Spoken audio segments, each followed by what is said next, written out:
என்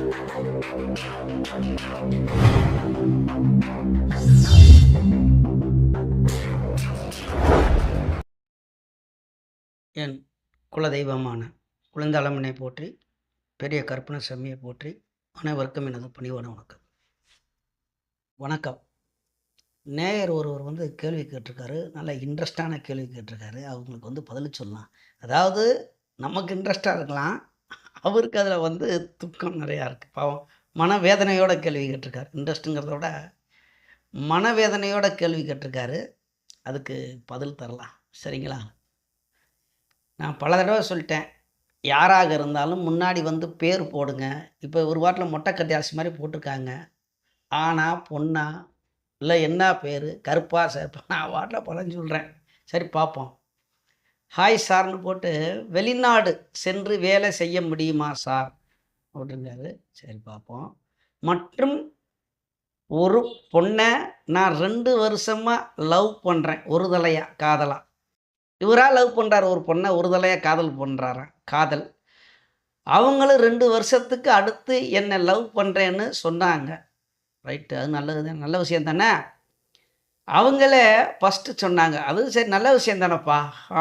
அப்புறம் என்ன, அன்னைக்கு தானே ஐயா கடைசியாக அவங்கக்கிட்ட நான் பேசினது, என்னாச்சு? சரிப்பா, ஒரு வாரம் கழித்து என்ன வேணாமுன்னு சொல்லிட்டாங்க. நீங்களா விரும்புனீங்க, அப்புறம் அவங்களா லவ் பண்ணாங்கங்கிறீங்க.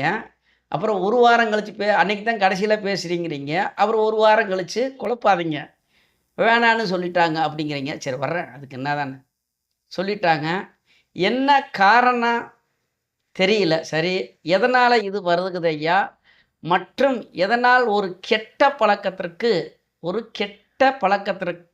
பழக்கத்திற்கு அடிமையாகி விடுகிறேன் ஐயா, அதிலிருந்து வெளியே வர ரொம்ப கஷ்டப்படுகிறேன், எதனால் ஐயா காரணம் அப்படின்னு பிறந்த தேதியை போட்டிருக்கார். 11/8/1999 3:35 வேலூரில் பிறந்திருக்கார். இதுக்கு ஏற்கனவே நான் பதில் தந்த மாதிரி எனக்கு ஒரு ஞாபகம் இருக்குது. இதே வேலூர்லேருந்து இவர் தான் மாற்றி மாற்றி கேட்குறாரு என்னன்னு தெரியல. சரி, எதா இருந்துட்டு போட்டோம்.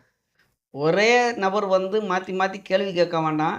அது எப்படி கேட்டாலும் எங்கள் வாயிலிருந்து வர்ற பதில் ஒன்றா தான் இருக்கும். அதில் மாற்று கருத்துலாம் கிடையாது.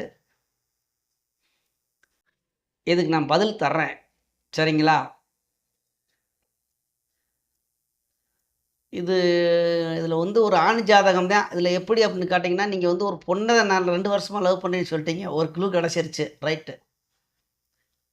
இந்த வெளியூர் போகணும், வெளிநாடு வேலைக்கு போகணும் அப்படின்னா எல்லாத்துக்குமே தெரிஞ்ச யோகம் என்ன அப்படின்னா, 9ஆம் இடம் 5ஆம் இடம் கெட்டு போயிருக்கணும்.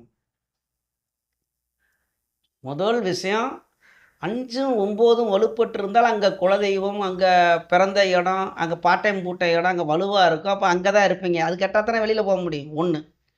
2வதாக 8, 12 இந்த இல்லை மரபு ஸ்தானம் அப்படியே எடுத்துக்கலாம். இல்லை மரபு ஸ்தானத்தில் இருக்கக்கூடிய கிரகங்களுடைய தசாபுத்திகள் நடக்கும்போது இந்த மாதிரி எண்ணங்கள் வரும். அப்போ வெளியூருக்கு போகலாம். சரிங்களா? 1. நீங்கள் காதல், அந்த காதலை தூண்டக்கூடிய இடம் 5ஆம் இடம். அது எல்லாத்துக்குமே தெரியும். இது ஜோதிடருக்கு வேண்டி போடுறேன், உங்களுக்காக இல்லை. ஜோதிடர்கள் பாடம் படிக்கக்கூடியவர்களுக்கு அது எல்லாத்துக்குமே தெரியும். காதல் அப்படின்னு எடுத்துட்டா பாவகம் 5ஆம் பாவகம். பாவகம் காரகம் சுக்கிரன் எடுத்துக்கலாம், காதலுக்கு காரணம். சரி, இது தானாக அதாவது பூத்து மனசில் எண்ணங்களை தோண்டி அதுவாக ஒரு ஆசையை காமிச்சு லாஸ்ட் அதான் நம்ம கைக்கு எட்டி வாய்க்கு எட்டலடா கீழே போட்டு உடச்சது மாதிரி கதற விடுறது. அதெல்லாம் என்னன்னா அஷ்டமச்சனி, 8ஆம் இடத்து 7.5, அதாவது செம்மச்சனி, அஷ்டமச்சனி கோச்சாரத்தில் எடுத்துக்கலாம். அல்லது இந்த தசாபுத்தி நடக்கக்கூடிய கிரகம் வலுவு இழந்து அப்படி எடுப்போம். காதல்னாவே சுக்கிரன் தான், அதில் எந்த மாட்டு கருத்தும் கிடையாது. அல்ல சுக்கிரனுடைய வீட்டில் இருக்கக்கூடிய ஒரு கிரகம் இந்த மாதிரி வந்துடும். சரி, பேரெல்லாம் கெட்ட பேராக ஆகுதுன்னா புகழ், கீர்த்தி, வெற்றி இந்த ஸ்தானம்லாம் வந்து 3ஆம் பாவகம். இந்த மாதிரிலாம் நிறைய விஷயங்கள் இருக்குது. இப்போ அதெல்லாம் நமக்கு பார்க்கலாம். பார்த்துட்டு உங்களுக்கு நல்ல பலனை சொல்கிறேன். என்னுடைய வீடியோ பார்த்து கொண்டு இருக்கும் அன்பர்கள் யாராக இருந்தாலும் உங்களுக்கு கேள்வி கேட்கலாம். தயவு செய்து முன்னாடி உங்களுடைய பேரை போட்டுருங்க. எந்த ஊரில் இருந்து கேட்குறீங்க? இப்போ நீங்கள் பிறந்த ஊரை போட்டிருக்கீங்க. இப்போ நானும் தெரிஞ்சுக்குவேன். எந்த ஊரில் இருந்தெல்லாம் நமக்கு கேட்குறாங்க, நம்ம வீடியோவை பார்க்குறாங்க அப்படின்னு தெரிஞ்சுக்கலாம். அப்போ தான் நமக்கு ஒரு இன்ட்ரெஸ்ட், எனக்கு ஒரு பூஸ்ட் கிடைச்ச மாதிரி இருக்கும். நம்ம வீடியோவெலாம் இந்த ஊரில் இருந்தெல்லாம் பார்க்குறாங்களா அப்படின்னு. சரி, பலனை சொல்லியா கதையாக சொல்லாதங்கிறீங்களா? சொல்லிடலாம். அவர் பிறந்த தேதி மீண்டும் சொல்கிறேன், பார்த்துக்குங்க. 11/8/1999 அதிகாலை 3:35. அவர் கொடுத்துருக்கிறதா நம்ம போய் அதை போய் விரிவாக போய் நீ நைட்டில் அவங்க அம்மா இந்த கிழமைக்கு, அதாவது 11ஆம் தேதி ஹாஸ்பிட்டலுக்கு போனாங்களா, 10ஆம் தேதி போனாங்களான்னு கேட்க வேணாம். 11ஆம் தேதிக்குமா நாங்கள் ஜாதகத்தில் எழுதியிருக்கு, ரைட், அப்படியே எடுத்துக்குவோம். பரம்பொருள், அதுக்கு மேலே பரம்பொருளை பார்த்துக்கிட்டோம். அப்போ வேலூர் மாவட்டத்தில் பிறந்திருக்காரு. ராசி கட்டத்தில் அந்த ராசி கட்டம் ஸ்க்ரீனில் போடலாம். வந்துடுச்சுங்களா? லக்கணமாக வர்றது வந்து மிதுன லக்கணம், கடக ராசி. வந்துருச்சு அஷ்டமா, ரைட்டு, பார்ப்போம். கடக ராசி. அப்போ 2ஆம் இடத்தில் சூரியன், சந்திரன், ராகு, புதன். இந்த இடத்துல லக்னாதிபதி ஒரு அமாவாசை சந்திரன் கூட இருக்கார். சந்திரன் ஆட்சி பெற்றிருக்கார், அதில் எந்த மாற்று கருத்தும் கிடையாது. ஆட்சிங்கிற பலனை தருவாரானா அவர் எந்த பங்கமும் வராமல் இருந்தால் தான் அவர் ஆட்சிக்குள்ள பலனை தருவார். அந்த 2ஆம் பாவகம் வாக்குஸ்தானம், பொருளாதாரம், பாட்டு, சாப்பாடு, பணங்காசு, அப்புறம் என்ன சொல்லலாம், அதில் 2ஆம் இடத்துல திருமண வாழ்க்கை குறிக்கக்கூடிய இடம், குடும்ப வாழ்க்கையை குறிக்கக்கூடிய இடம், அதே மாதிரி மனைவியோட ஆயுளை குறிக்கக்கூடிய இடம். அப்படி அந்த 2ஆம் பாவத்தில் வந்து 2ஆம் இடத்துக்கு அதிபதி அமாவாசை சந்திரனாக, அதாவது ஆட்சியாக தான் இருக்கிறாரு. திதி அமாவாசை திதியாக ஆகிவிட்டது. சரி, அந்த இடத்துல லக்னாதிபதிக்கு மிகவும் பிடிக்காத சந்திரன் கூட சேர்ந்திருக்கார். லக்னத்துக்கு அந்த புதனுக்கு வந்து சந்திரன் கூட இருக்கிறதோ, அந்த சந்திரனுடைய வீட்டில் இருக்கிறதோ புதனுக்கு பிடிக்காது. சந்திரனுக்கு புதனுடைய வீட்டில் இருக்கிறது பிடிக்கும், புதன் கூட இணைந்திருக்கிறது பிடிக்கும், நல்ல பலனை தருவார். ஆனால் புதனுக்கு பிடிக்காது. லக்னாதிபதி நல்ல நிலைமையில் இல்லை. அந்த இடத்துல வர்றேன். அதில் நிழல் கிரகம், சாயா கிரகமான, ஒளியை கெடுக்கக்கூடிய கிரகமான ராகு அங்கே இருக்கிறார். இப்போ 2ஆம் பாவகம் சுத்தம் கெட்டு போய்விட்டது. லக் அப்படியே வந்து நம்ம வரிசையாக சொல்லிட்டு வரலாம். 3ஆம் பாவகத்தில் சுக்கிரன் வக்ரம் பெற்றுள்ளார். அப்போ அந்த சுக்கிரன் வலுவாக இருக்கிறதா? இதை ஏன்னா சொல்கிறேன்னா, அப்போ தசாபதிக்கு வரும்ப பற்றி இருக்கும். அப்போ சுக்கிரன் வலுவாக இருக்கிறதா அப்படின்னு கேட்டிங்கன்னா, அது ஒவ்வொரு கிரகத்துக்கும் சாரநாதத்துக்கு சாரத்துக்கும் உள்ளே போகணும். அது நமக்கு வேணாம், தேவையில்லாத ஒன்று மட்டும் எடுப்போம். இப்போ நடக்கிறது வந்து இவருக்கு வந்து சுக்கிர தசை, அதனால் சுக்கிரனை பற்றியே பார்ப்போம். அப்போ சுக்கிரன் 3ஆம் இடத்தில் இருந்து வக்ரம் வருகிறார். சுக்கிரனுக்கு வீடு கொடுத்தவர் தன் வீட்டுக்கு 12இல் மறைகிறார். சந்திரனோட ஒளியை வாங்குகிறார், இருந்தாலும் ஒளி இழந்த கிரகத்தோடு இருக்கிறார். அப்படித்தான் இருக்கும். அதே மாதிரி ராகு கூட இனவு புரிகிறார். இப்போ இனவு அப்படிங்கும்போது 10 டிகிரி 13 டிகிரிக்குள்ளே இனவு இருக்கும்போது தான் இனவாக வரும். இதில் நம்ம ஒரு ஓரலாக பார்க்கும்போது அதில் இனவுன்னு எடுத்துக்கலாம். அந்த இடத்துல இணைஞ்சிருக்காங்க. இப்போ நம்ம கரெக்டாக பார்க்கணும் அப்படின்னா, இப்போ சூரியன் வந்து 26 டிகிரிலையும் அப்போ பார்த்துருவோம். கரெக்டாக நமக்கு பார்க்கணும் அப்படின்னா, சூரியன் வந்து 23 டிகிரி 59 செகண்ட் அப்படின்னா 24 டிகிரியில் இருக்கார். அங்கே ராகு வந்து 19, இனவு தான், மாற்றுக்கருத்தே கிடையாது. 6 டிகிரி இனவு தான். சூரியனும் ராகும் இனவு தான். அந்த இடத்துல புதன் வந்து 6 டிகிரி கொஞ்சம் விலகி தான் இருக்கிறார். இருந்தாலும் அந்த புதன் வந்து எவ்வளோ தூரத்தில் இருந்தால் அவர் இழுத்துருவார், கரண்ட் மாதிரி இழுத்துருவார். இந்த சின்ன பிள்ளைய வந்து தூரத்தில் ஏதாவது ஆக்கின் பக்கத்தில் தான் தேவையில்ல, அதை எங்கேயாவது விளாட்றவனை கவனிச்சிக்கிட்டே இருக்குது. இது வாட்டில் சிரிக்கும் புதன், அவன் வேலை இங்கே செஞ்சுக்கிட்டே இருக்கும். எங்கிட்ட அவன் டான்ஸ் ஆடுவான், இது பார்த்துக்கிட்டே குழந்தை அது வாட்டில் ஒரு குழந்தை மாதிரி இந்த புதன். எங்கிட்ட கொட்டை அடிச்சுட்டு வருவாங்க. இது வாட்டில் வீட்டுக்குள்ளே நடு வீட்டுக்குள்ள இருந்து சங்கு சங்கு சங்குன்னு ஆடும். எது இந்த புதன். இப்போ அதே மாதிரி புதன் சேர்ந்துருக்கிறதுலாம் அந்த டிகிரிலாம் தேவையே இல்லை என்னுடைய கணக்கில். அவன் வாட்டில் வேலை செய்ய ஆரம்பிச்சிருக்கான். குழந்தை மாதிரி எடுத்துக்கங்க புதனை. சரிங்களா? அப்புறம் அடுத்து என்னத்தை பார்க்கணும்? வந்துடுவோம், வேகத்தில் சொல்லிடுவோம். 5ஆம் இடத்தில் செவ்வாய், 5ஆம் பாவகத்தை சனியும் பார்க்கிறார், நீச்சனோட சேர்ந்த குருவும் பார்க்கிறார். 5ஆம் பாவகம் கெட்டு போய் விட்டது. ஏன்னா காதலுக்கு நான் சொல்கிறேன். லக்கணத்துக்கு 8ஆம் பாகத்தில் கேது, சூப்பரு. லக்கணத்துக்கு 7ஆம் இடத்துக்கு அதிபதி நீச்சன் கூட சேர்க்கை 11ஆம் இடத்தில்.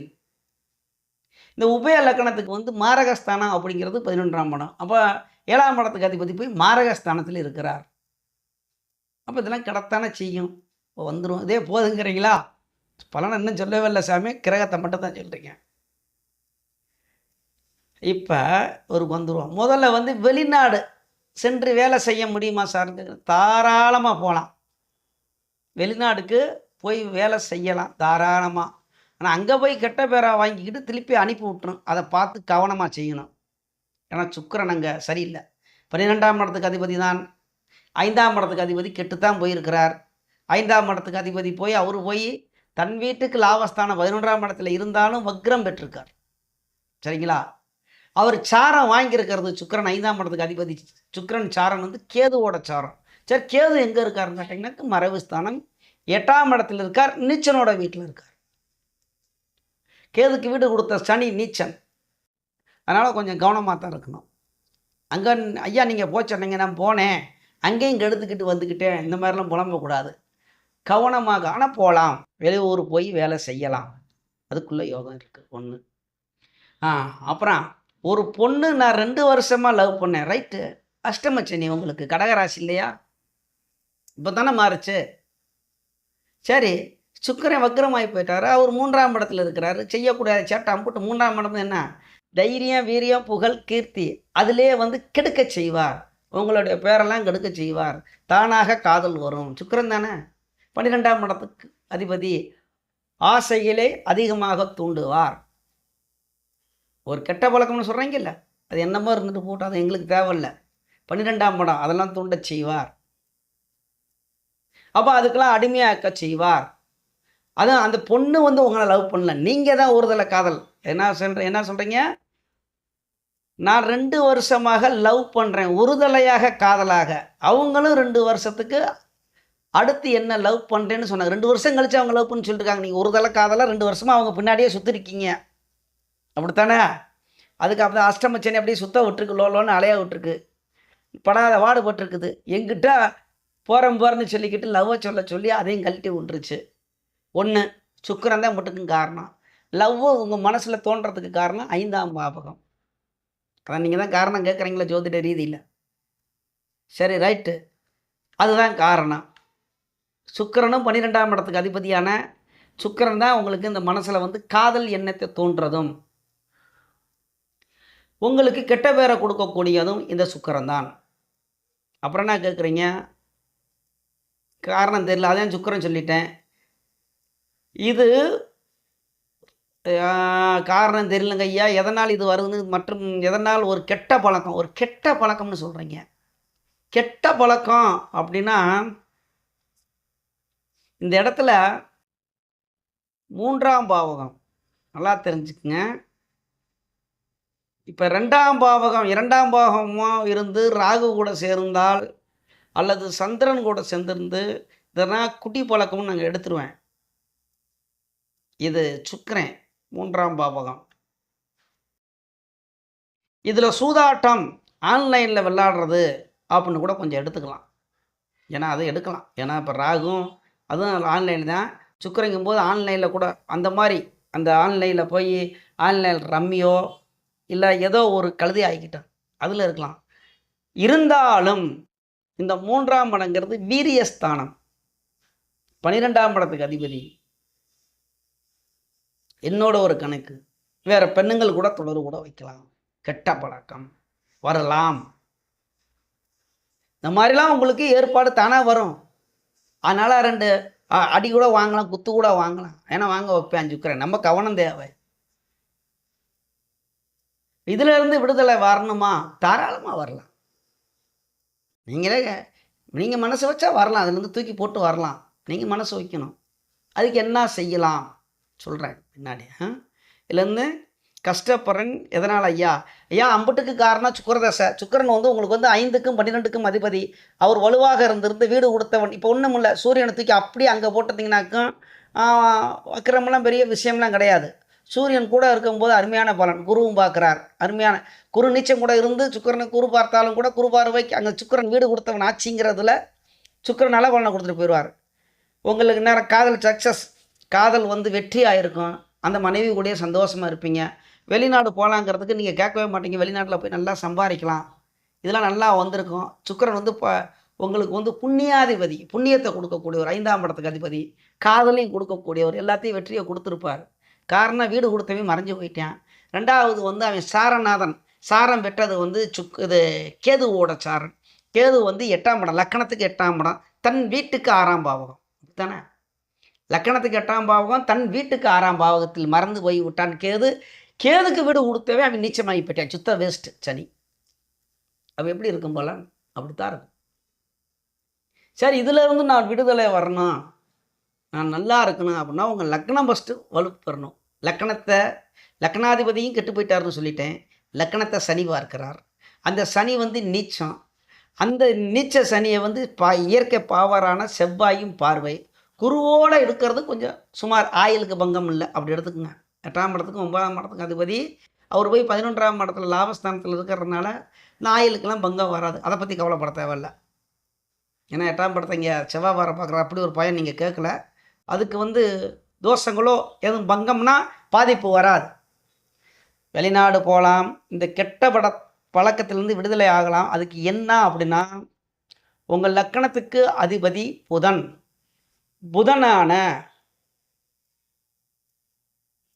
புதனுக்கு வந்து அதிதேவதை யாருன்னு கேட்டிங்கன்னா திருமால். பெருமாளை வச்சுக்கோங்க. அந்த பெருமாளுக்கு அவதாரமான கோயில் எந்த கோயிலாக இருந்தாலும் போய் வணங்குங்கள். அங்கே அவங்க பக்கத்தில் இருக்க கோயிலில் என்னைக்கு திறப்பாங்களே, சனிக்கிழமை போகிறது நல்லது, யுத்தமாக இல்லை புதன்கிழமே நீங்கள் போய் புதன்கிரகங்களில் புதனுக்கு திருமஞ்சனம் சரியா, அந்த புதனை வலுப்படுத்துங்க. 1 லக்னாதிபதி லக்னத்தை வலுப்படுத்தணும். 1 சுக்கிரன் துர்க்கை அம்மன் இல்லை பெண் தெய்வம் கோயிலுக்கு வெள்ளிக்கிழமை போய் விளக்கு போடுங்க. அந்த கோயிலில் என்ன விளக்கு போடுறாங்களோ, இப்போ நெய் தீபம்னா போடலாம், இல்லாட்டி அந்த தீபம் என்னன்னு இருக்குல்ல அதை போட்டு விளக்கு போடலாம், ஒளி விளக்கு போடலாம்.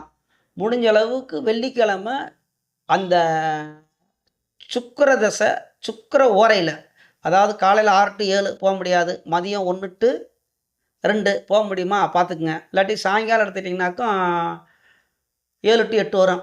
இந்த மாதிரி டயத்தில் போய் சுக்கிர ஓரையில் சுக்கிரனுக்கு பெண் தெய்வம் கோயிலான துர்க்கையம்மன் கோயிலுக்கு போனால் நன்மை, இல்லாட்டி பெண் தெய்வங்கள் எல்லாமே அந்த சக்தி வடிவம் தானே, அந்த பெண் தெய்வம் கோயிலில் போய் விளக்கு போட்டு ஒரு ஜாமம் 3 மணி நேரம் நான் இப்படியே உட்காடுறேன்னா சரி, ஒரு முகூர்த்தம் ஒரு 1.5 மணி நேரம்னாலும் உட்காருங்க. ஒரு 3/4 மணி நேரம் 1 மணி நேரம் குறைஞ்சது ஒரு அந்த ஓரையில் அந்த கோயிலில் உட்காந்து உங்கள் கஷ்டத்தெல்லாம் வேண்டணும். அந்த எந்த கெட்ட வழக்கம்னு நீங்கள் சொல்கிறீங்களோ அதுலேருந்து விடுதலை வரணும், தெய்வத்துக்கிட்ட வேண்டணும், பிரார்த்தனை. தாராளமாக வெளியே வந்துடுவீங்க. வெளியூர் போகிறதுக்கு யோகம் இருக்குது. கவனமாக போய் அங்கே போய் எந்த கெட்ட பழக்கமும் இருக்கக்கூடாது.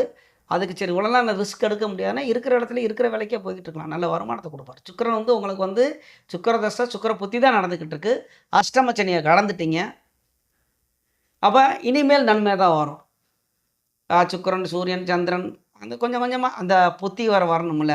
அதுவும் இல்லாமல் வந்து இப்போ கோச்சார குரு வந்து உங்கள் லக்கணத்தில் தான் இருக்கார். சரி லக்கணத்துலலாம் பார்க்க மாட்டோம்யா அப்படின்னு சில பேர் சொல்லுவாங்க. ராசிக்கு 12 இருக்கார். சுகபோகத்தை கொடுக்கக்கூடியவர், வெளிநாட்டுக்கு போகக்கூடிய இடத்துல குரு இருக்கிறார். ஒன்றும் பிரச்சனை இல்லை, கொடுத்துருவார் கோச்சாரத்தில். அதே மாதிரி வந்துக்கிட்டு கோச்சார கேது வந்து ராசிக்கு 2 இருக்கிறார். ராசிக்கு 8ஆம் இடத்துல இருக்கார். கவனம் தேவை. மறைவு ஸ்தானத்தில் ராகு கேதுகள் இருக்கலாம், பொருளாதாரத்தை கெடுக்குவான்ல. 2ஆம் இடத்துல இருந்து கேது, கொஞ்சம் கவனம் தேவை. நல்லா இருக்குது, நிறையா விஷயங்கள் இருக்குது. இருந்தாலும் வெளிநாடு போகலாம். அந்த தீய பழக்கத்திலேருந்து நீங்கள் கெட்ட பழக்கத்திலேருந்து விடுதலை ஆயிடுவீங்க. உங்களுக்கு சுக்கிரன் வந்து அவ்வளோக்காவ பாதிப்ப குடுக்காது. இந்த அஷ்டம சனியும், இந்த சுக்கிரன் வக்ரமானதுனால ஏதோ அவங்களால முடிஞ்சது கொஞ்சம் கெடுதல். குரு பார்க்கறனால உங்கள பெருசா கெடுத்துறாது. கண்டிப்பாக உங்க வாழ்க்கையில வந்து மீண்டும் ஒரு காதல் பண்ணி காதல் தான். நீங்க விருப்பப்பட்ட பொண்ண திருமணம் பண்ணி நல்ல வாழ்க்கை வாழுவீங்க. சுக்கிரன் குடுத்துருவாரு. பயப்பட தேவையில்ல. காதல் தான். அடுத்து ஒரு காதல் வரும். ஒண்ணும் பயப்பட வேணாம். இந்த காதல் போனா போட்டும். அடுத்த காதல் வந்துரும். பயப்பட வேணாம். கண்டிப்பா வரும். சுக்கிரன் குடுத்துருவாரு. பயப்பட வேணாம். ஏன்னா, உங்க லக்னத்துக்கு வந்து 5ஆம் இடத்துக்கு அதிபதி. அவர் எப்படித்தான் இருந்தாலும், அவரு பாக்கியத்த குடுக்கக்கூடியவர். கண்டிப்பா குடுத்துருவாரு. சரிங்களா? அப்ப நமது யூடியூப் சொந்தங்கள் வந்து இதே மாரி கேள்வி கேட்கணும், உங்களுக்கு நான் பதில் தரணும் அப்படின்னா, முதல்ல உங்க பேரு, ஊர போட்டுருங்க தயவு செய்து. நான் தெரிஞ்சுக்கிறேன். கண்டிப்பாக என்னால் முடிந்த வரைக்கும் விரிவாகவோ, சுருக்கமாகவோ எவ்வளவு சொல்ல முடியுமோ இந்த வீடியோவுல அவ்வளோ நான் பதில் தர்றேன் நல்ல முறைக்கு. சரிங்களா?